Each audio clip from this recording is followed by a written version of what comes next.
세계 증시와 우리 증시를 짚어보는 시간 3분 증시입니다. 연합인포맥스 권용욱 기자 나와 있습니다. 안녕하세요. 안녕하십니까? 네, 연휴 잘 보내셨습니까? 네, 잘 보냈습니다. 네, 어제는 한국과 미국 증시 모두 휴장했는데 지난 연휴 기간에 아주 중요한 소식이 있었죠. 네, 주식시장에 중요한 영향을 미칠 수 있는 대형 소식들이 전해졌는데요.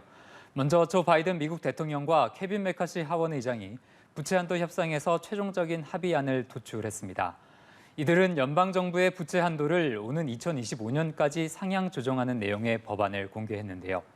재무책임법이라고 명명된 이 법안은 다음 대선을 포함하는 2024년까지 2년간 부채 한도를 상향하는 대신 2024 회계연도 지출은 동결하고 2025년에는 예산을 최대 1%만 증액하는 상한을 두는 내용을 담고 있습니다.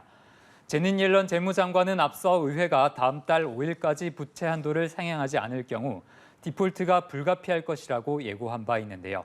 미국 의회는 이번 주 중으로 추인 절차에 들어갈 계획입니다. 네, 이렇게 부채 한도 협상이 최종 합의가 됐습니다. 이게 주식시장에는 어떤 영향을 미칠지 궁금한데요. 네, 당장은 주식시장의 강세 압력을 받을 가능성이 큰데요.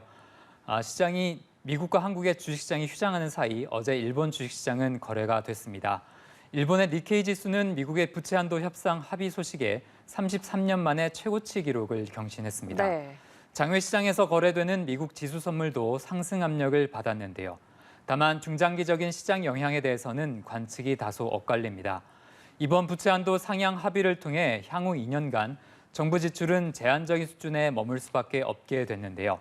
이런 정부 지출의 제한은 미국의 GDP 감소로 이어질 수밖에 없을 것이라는 전망이 나옵니다.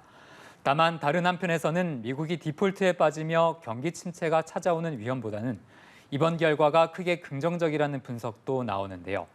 정부 지출 감축에 대한 영향도 충분히 상쇄될 수 있다는 게 일부 전문가들의 설명입니다. 네, 그리고 또 지난 주말에 중요한 경제 지표 발표도 있었죠. 네, 연준이 선호하는 물가 지표인 개인 소비 지출 가격 지수가 발표됐는데요.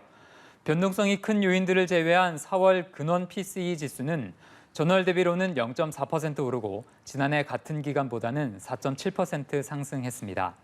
이는 시장 전망치를 모두 웃도는 수준인데요. 또 같은 날 나온 미국 4월 개인 소비 지출은 전달에 비해 0.8% 올랐습니다. 이는 시장 예상치 0.4% 증가를 크게 웃돈 수준입니다. 이렇게 물가 지표를 비롯해 소비 지표까지 높게 나오면서 6월 연준의 금리 인상 우려가 커졌습니다.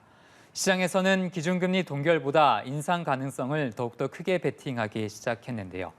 미국 부채 한도라는 큰 산을 넘어섰지만 연준의 긴축이라는 부담이 당분간 시장을 억누를 것으로 예상됩니다. 네, 마지막으로 오늘 코스피 전망 짚어주시죠. 네, 지난주 코스피는 2,560선에 바짝 다가갔습니다. 오늘 코스피는 미국 부채 한도 협상 타결 소식에 강세로 출발할 것으로 전망됩니다. 지난주 국내 시장에서도 확산된 반도체주 열풍이 어느 정도 이어질 것인도 주목해야겠는데요.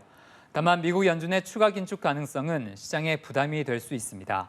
증권업계는 이번 주 코스피 변동폭으로 2,490에서 2,624일을 제시했습니다. 네, 알겠습니다. 3분 증시 권용욱 기자와 함께했습니다. 고맙습니다.